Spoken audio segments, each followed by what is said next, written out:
She stood alone at the edge of the flight line, grounded without explanation. No formal reprimand, no briefing. Just a silent removal from the roster and a cold signature on a clipboard. Around her, others prepared for launch, unaware that she had been sidelined.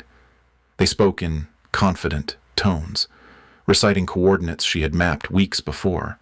Hours passed. Then a name was whispered in ops. A strike had gone off-book, too precise to be an accident. A commander stepped into the ready room holding a printout. No tag, no call sign, but the pattern matched a fire lane only one person had studied. And then everything changed. From which city in the world are you watching this video today? If this story intrigues you, please consider subscribing to hear more untold stories of extraordinary service and the heroes who walk among us, never asking for the recognition they deserve. The forward hangar crouched against the haze-thick skyline, its corrugated frames streaked with old blast marks and rust from a dozen weather cycles. Heat shimmered up through the gaps in the concrete floor, curling the edges of briefing maps taped to plywood. One projector screen flickered every few seconds. A humming drone passed low overhead, ignored. Inside, the ops floor was makeshift theater. Folding chairs faced two glitching displays.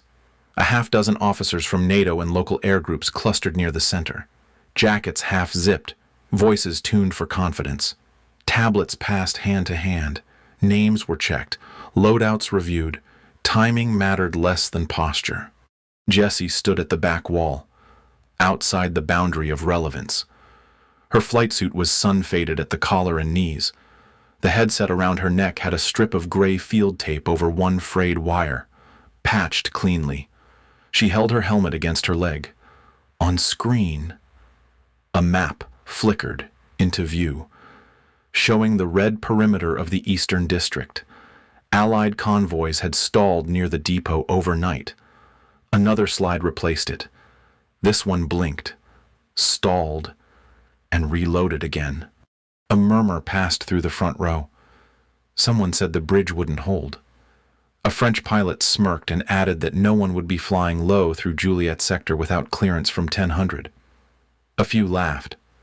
The woman beside him nodded and said, "Unless someone wanted to clear it the hard way." Nobody turned around. The briefing officer moved through the points with theatrical cadence. He paused, repeated corridor lock, then gestured toward the projected map. "We only need one clean gun run if that eastern nest lights up. Whoever's clear call tower for push." Jessie said nothing. Her helmet didn't shift. The vector routes were already stored behind her eyes. She had sketched them by hand the night before on a folded map that now pressed against her chest rig.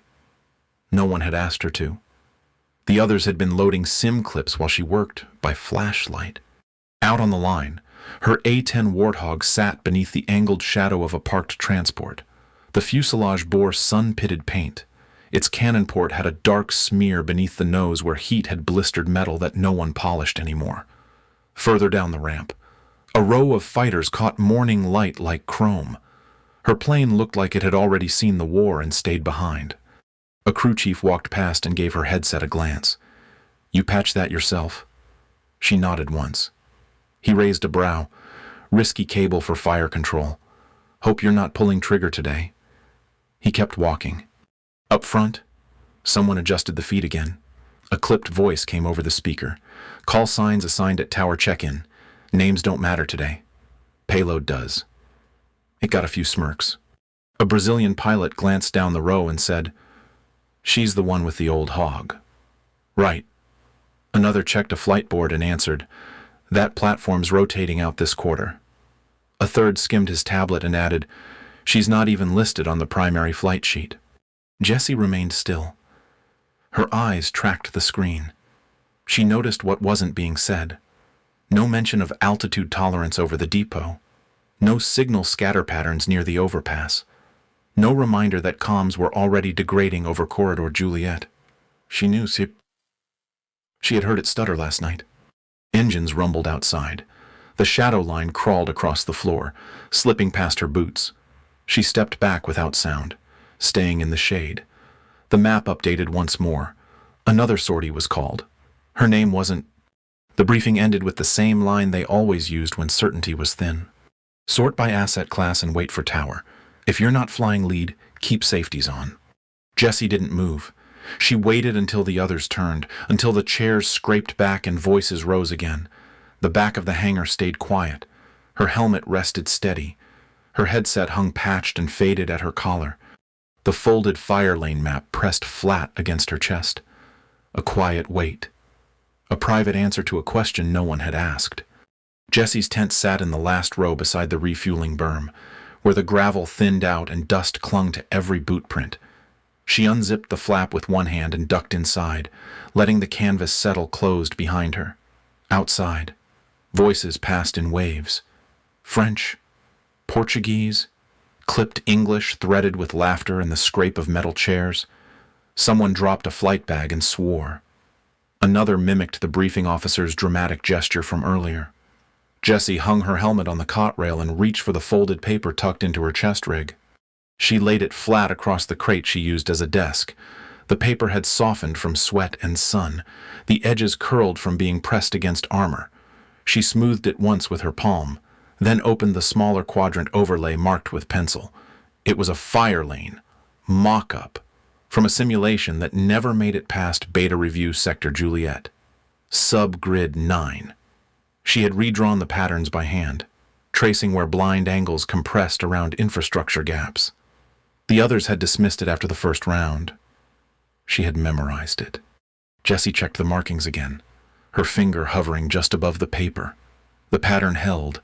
Vehicle drift through that zone wouldn't follow logic. It would follow pressure. She folded the map once, then twice, and slid it back into the side pocket of her vest. Outside, more laughter. Someone shouted for iced water. Another bragged about a simulated gun run that earned a front row slot. Jessie pulled a cloth from her gear pouch and knelt beside her toolkit. The A-10's cannon feed cables ran high-strain loads. Most didn't touch them unless ordered. She inspected the backup coupler, brushing away a trace of fine grit before tightening the connector with slow, even pressure. No gloves, just fingers and silence. She worked each motion twice. Secure. Test. Set. Her gear layout on the crate's surface mirrored the check protocol, but no one checked her checklist. The Canon's diagnostic strip she'd printed last week was still folded inside her toolkit lid, annotated with pen and grease pencil. The last reading was within margin. She wanted it inside 1%. That margin mattered. The laughter continued. Closer now. 2 pilots passed the tent flap. One tossed a ration bar and caught it behind his back. The other laughed and said she probably brought a lunchbox to the mission. They didn't pause. Jessie adjusted the last strap on her panel harness and double-checked the throat mic line. The patch at the base of the cable was still secure. A strip of matte field tape wrapped 3 times to seal the fray, smoothed flat and dry. She pressed it lightly, then let it go. The sun shifted outside, throwing a stripe of heat light across the floor. Jessie rolled up her sleeves, revealing forearms smudged with graphite. Her knuckles bore faint marks from a tool slip earlier in the week. She didn't cover them. In the back pocket of her flight manual, a slip of carbon paper showed a hand-drawn load plan. She removed it, reviewed it once, then refolded the edge to mark a change in alignment. If the convoy from the eastern flank rerouted, the corridor would choke from both ends. She knew no one had considered that. It wasn't part of the scheduled flight pattern. The crate creaked under her knee as she shifted to close the kit. Every snap of the latch clicked into place without hesitation. She moved with no wasted motion. From the far end of the tent row, a speaker buzzed on and off. Ground crew check-in. Not for her. She stepped outside. The light had flattened across the yard. The other pilots leaned against shade poles and hydration racks. One of them used his tablet as a mirror to smooth his flight cap. Another stretched theatrically, showing off a wrist tattoo that caught the sun. No one looked her way. She walked past the rows of pallet crates and back toward the line. Her boots left no visible trail in the packed dust. At the edge of the line, she stopped by her aircraft and reached up to touch the cannon cowling with her palm. It was warm. Ready? She turned once to scan the wind. No reaction, no radio, no instruction. The checklist stayed folded against her ribs. Her cable held. The line was drawn. The sun was already high when Jessie's A-10 lifted from the far strip. Her bird rose steady, heavier than the chrome jets that launched before her. Twin engines rolled the sky with that familiar, low-grind, deliberate, unpretty, unforgiving. She cleared the outpost ridge and turned east toward the city's burning edge. 2 strike jets led the formation, sleek and fast. Jessie held third position, 500 meters low and offset. Inside the cockpit, her HUD streamed live data from base command. Pulse updates plotted her squad's path sector clearance, airspace adjustments, threat signatures. It wasn't elegant. It didn't need to be. The war zone below shifted with every minute. Roads disappeared. Convoys rerouted. They were headed toward a supply column pinned just shy of the depot ring. Jessie had seen the layout before, though not like this. Static broke across the channel once. Then again, the HUD flickered. A block of grid text scrambled, then vanished. Jessie toggled her uplink. It blinked red, then dropped out completely. No tower, no command feed, no signal return. She cycled channels. Nothing. The comms panel was blank. No chatter, no overrides, no fallback switch. The forward net was silent. She didn't speak. She didn't react. She held level, hands firm on the throttle and stick. The city rose ahead, pale gray and uneven, staggered rooftops like broken teeth behind smoke columns that twisted in slow arcs. Her altitude dropped by 300 feet. She wanted a cleaner view. The cannon remained cold. The sensor blooms struggled in the heat shimmer. Infrared scattered. Rooftop heat traces warped in vertical currents. Tagged outlines were gone. Too much interference. Jessie's HUD rebooted twice, then gave up. No IFF, no strike clearance, no confirmation zone.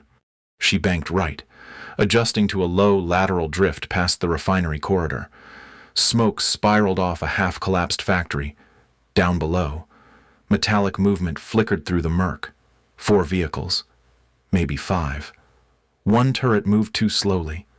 Another was facing the wrong direction. Shapes broke formation, cutting sharp along the depot's edge. She pulled closer. Still no signal, just the thrum of her engines and the hum of internal diagnostics.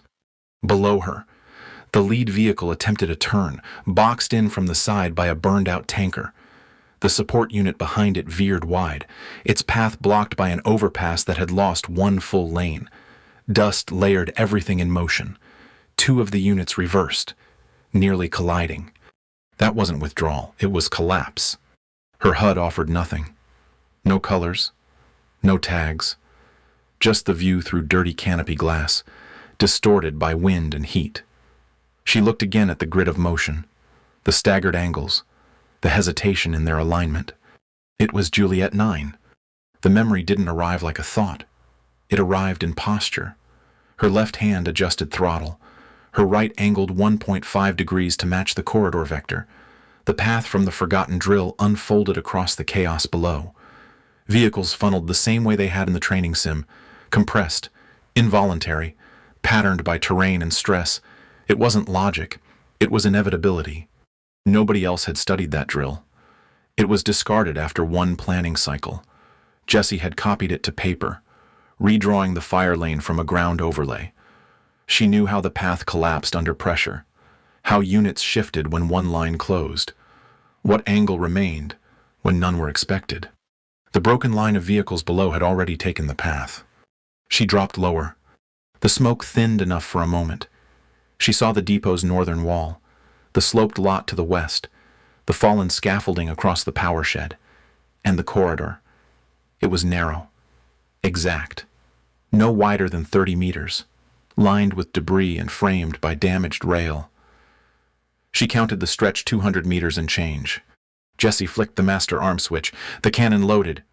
Still no radio, still no uplink, still no orders. She tracked the vector with her eyes, then banked once more and leveled. Fire control accepted manual. She adjusted trim. Gaiu 8 cannon locked with a mechanical sound, clean and final. She squeezed. The A-10 kicked in recoil as the gun roared. Thud, thud, thud, thud, thud. The rounds tore a path straight through the corridor, chipping pavement, hammering metal, collapsing a wireframe crate just short of the depot wall. Debris lifted into the smoke. The sound cut through the low roar of fire and wind. Jessie pulled back, rolling out and rising by 200 feet. She didn't speak. There was no one to hear. She turned west, banking wide, eyes scanning the smoke line below. A few seconds passed, then the first vehicle moved. It advanced forward, wheels hitting the edge of the cleared line. The second followed, tight behind it. A figure stood through the rear hatch, gesturing a hard right with one arm. A third vehicle limped behind, turret down. The fourth reversed into position, then accelerated through the gap just before the smoke closed in again. The strike had cleared the lane. Jessie watched from altitude. Her HUD remained blank. Her headset silent. No call sign, no confirmation. But the corridor was open. She held orbit for another 30 seconds. The convoy disappeared north. Nothing followed them. No other aircraft passed. The rest of the flight group had likely rerouted. She was alone over the depot. She adjusted her heading. Throttle, easing into climb. The air shimmered below her. A streak of black smoke marked the cannon's cut. No fire burned now. Only debris. Only space. Still no contact. Still no name. She leveled out and flew steady, nothing behind her, nothing said. But she knew what she had seen, what she had done, and what would have happened if she hadn't. Jessie stayed on her arc west of the depot, nose leveled, stick steady. The A-10 responded with its usual brute certainty, unbothered by heat, wind, or the absence of orders. Her HUD remained blank. The comms panel blinked with shallow static. The sky ahead was smeared with haze, but the wind had started to thin the smoke, just enough for sunlight to hit the lane she had carved with the cannon. The strike had left a clean corridor through chaos. Broken metal and fractured road lay in sharp lines, not scattered. No debris outside the containment zone, no overshot. Her rounds had stopped exactly where they should have. Nothing burned. Nothing collapsed. The GAU-8 didn't scorch. It opened. Below her, the convoy moved. Slow, careful, coordinated.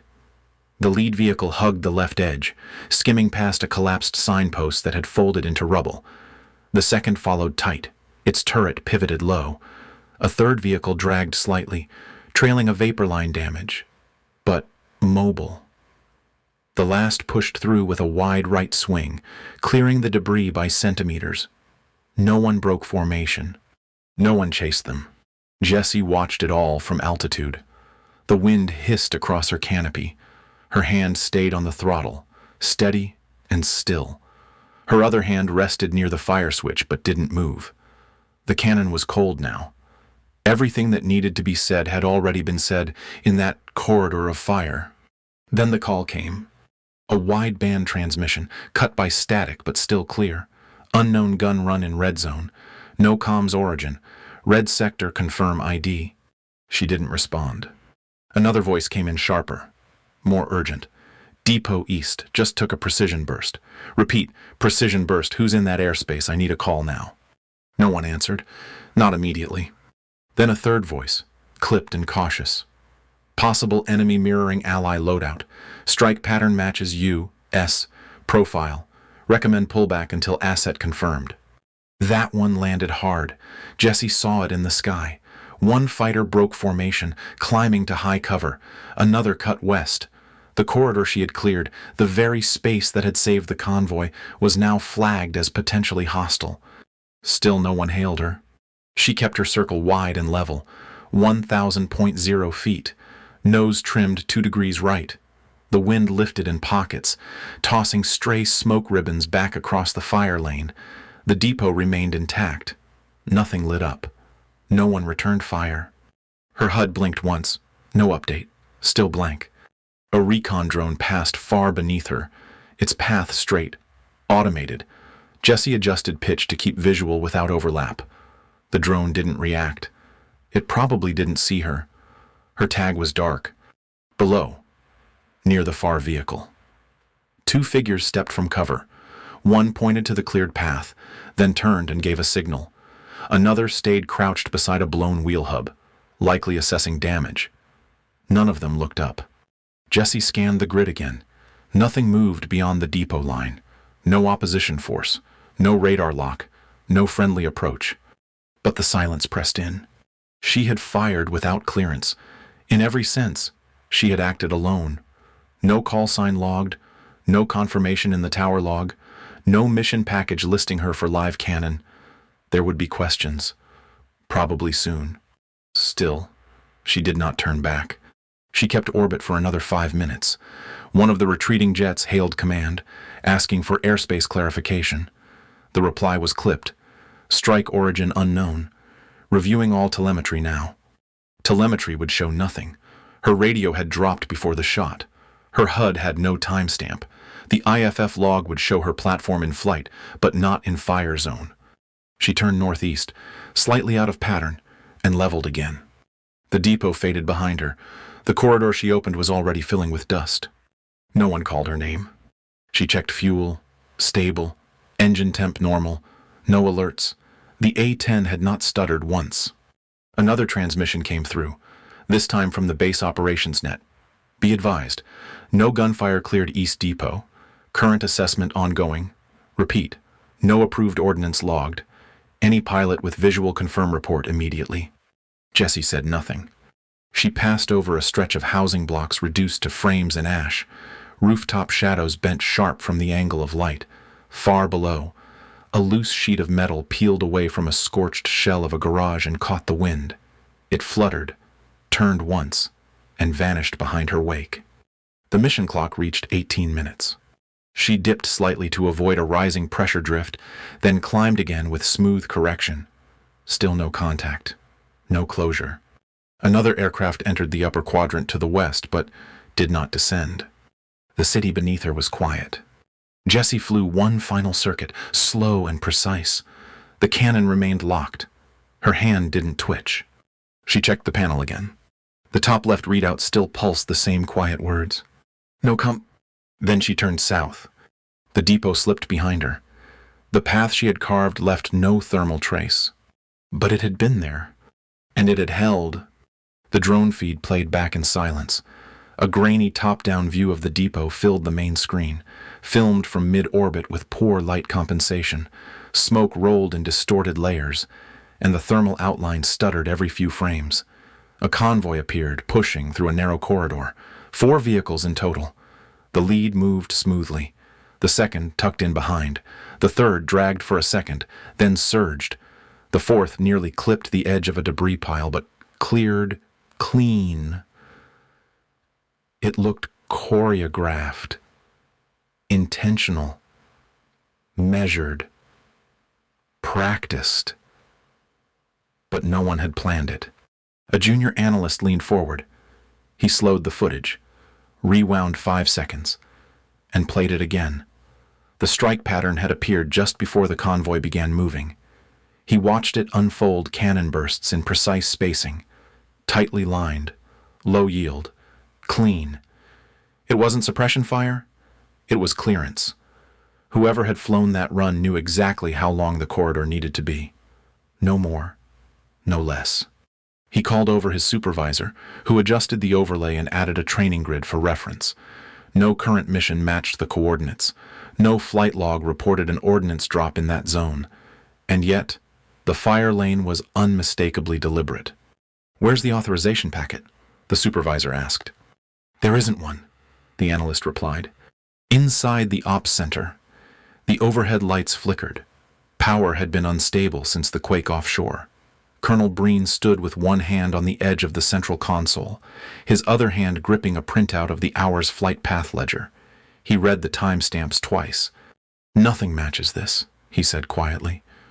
"We have no registered assets with cannon clearance in Juliet during that window, and no strike drones with that firing capability on the board." A radio tech raised her hand. "We've got a broken shortwave transmission that just came in from the convoy. It's fragmentary, but repeatable. Play it." Her console buzzed for a moment. Then a voice cut through the noise, distorted and low. Boxed in. Smoke wall held. Unknown strike cleared path. No call sign. No contact. We moved. The room fell still. Could have been enemy, someone offered, mirroring our loadout, planting confusion. The analyst shook his head. It's a GAU. That wasn't improvised. That was someone who knew the depot layout. Colonel Breen frowned. Pull drone angles. You find me every trace of that platform. If it's ours, we'll see it. The analyst hesitated.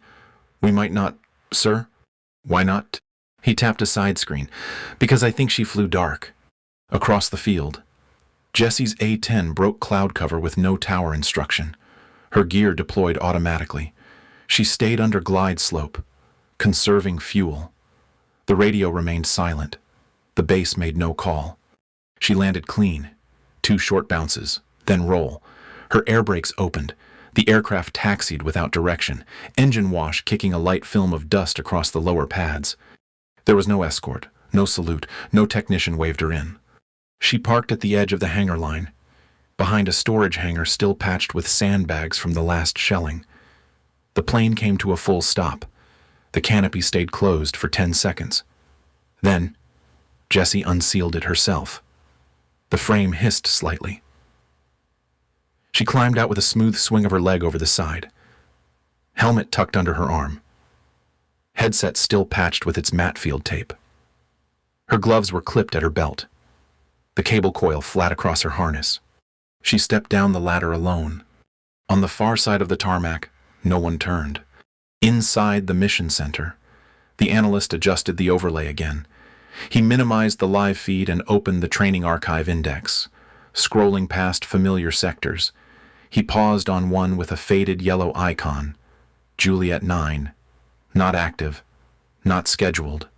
Archived. He opened it. The map loaded. A fire lane, drawn from early simulation doctrine, appeared in sharp red across a depot quadrant. He dropped it on top of the drone footage. The alignment was perfect. Grid spacing, entry point, exit margin, all matched. Another tech leaned in. That drill's not even valid anymore. The analyst didn't respond. He tapped the screen again. But it's what she flew. Colonel Breen crossed the room. He narrowed his eyes at the screen. She. The analyst nodded. There's only one pilot I know who reviewed this. She pulled a copy before it was shelved. I remember her asking about blind angle compression zones. No one else flagged that section. Who? He pulled up a log. There was no name on the strike. But one flight plan from earlier in the week had requested Juliet corridor access for grid familiarization. It had been denied. The file sat flagged as low priority. The name on the request was Jessie. Could be coincidence, Breen said. Could be, the analyst said, but I don't think so. Outside, Jessie walked across the ramp with no one beside her. A pair of logistics officers crossed behind her, talking about fuel pressure drops. A mechanic rolled a tire cart the opposite direction. Her boots hit the pavement in steady rhythm, not rushed, not slow. She passed beneath a weather-worn flag, one edge still frayed from the last storm. Her aircraft cooled behind her. No one photographed it. Inside ops. The overlay remained open. Someone asked quietly. Why didn't she log the strike? The analyst answered without looking up. Because the strike wasn't about logging anything. It was about opening the lane. No one argued. They all looked back at the screen. The fire pattern was still there. And the convoy had survived. The ready room was louder than usual. Chairs scraped tile. Boots thudded against concrete. Screens above flickered in loops of telemetry overlays and ghosting mission replay. Pilots leaned over tables, pointing, questioning. Someone replayed the shortwave transmission on low volume. The phrase repeated every 10 seconds. Unknown strike, no call sign. We moved, over and over, like it might change meaning if they listened closely enough. A projector played the depot footage frame by frame. Smoke blurred the angles. Heat distortion bent the outline, but the fire line remained visible sharp, symmetrical, exact. A clean corridor, 15 degrees offset, tucked between 2 collapsed assets. No known pilot admitted to flying it. No one had logged the grid. Someone asked again, not loudly, but with conviction. Who cleared the strike? No answer. A junior officer scrolled through archived airspace authorizations. Nothing matched. No fire mission listed. No secondary ops sheet referenced the pattern. One senior instructor muttered, mostly to himself, "That's Juliet 9. But no one's flown that since the drills got pulled." At the back wall, an analyst brought up the Juliet training archive. He tapped the old scenario file, overlaying the simulation fire lane over the depot drone feed. The result was immediate. The corridor from the archive matched the strike frame pixel for pixel. The width, depth, angle, all aligned. It hadn't been guesswork. It had been remembered. The analyst turned toward the rest of the room, holding a folded sheet of annotated pencil notes. A scratch map. Grid Juliet 9. He spoke quietly, without drama. Someone flew this on memory.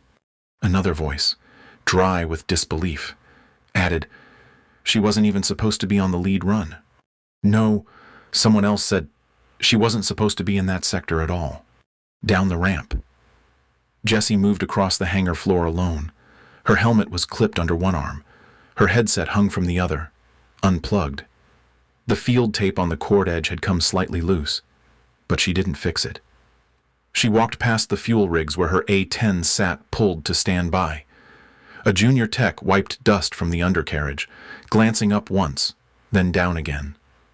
The sunlight caught the edge of the wing, casting a wide reflection that bent across the flight line pavement.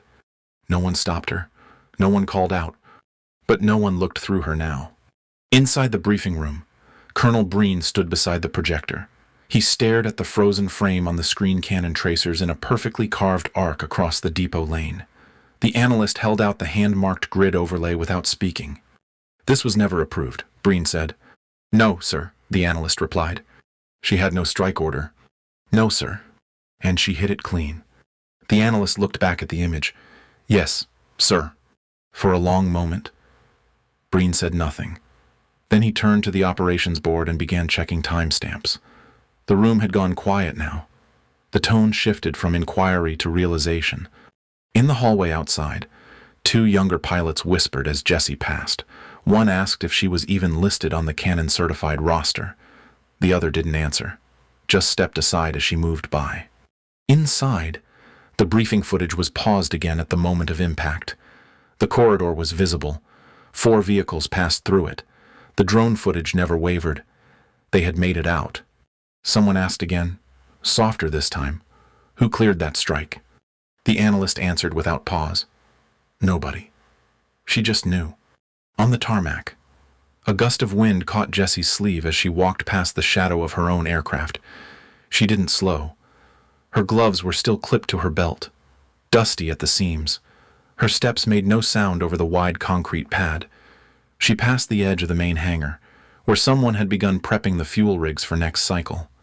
Behind her, another A-10 taxied in. Its pilot glanced her way. No words passed, but he nodded once. She didn't return it. Back in operations, Breen finally exhaled. "We need to amend the after-action report," he said.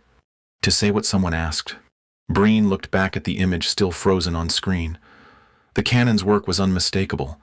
There was no badge, no tag, no entry in the mission log, just the pattern, just the outcome. He didn't answer the question. Instead, he turned to the analyst. "Get me her name." Outside, the sun had shifted. Jessie reached the far end of the strip, the same edge she'd taken off from earlier that morning. Her bird had already cooled. The metal skin held the day's heat in silence. She stopped for a moment beside a tie-down anchor. Dust lifted briefly around her boots and settled again. The air was different now. Not louder, not warmer, just less hollow. She looked out across the flat expanse of field and sky. Nothing ahead of her. Nothing behind her. But the silence had shape now. And for the first time, it held her place within it.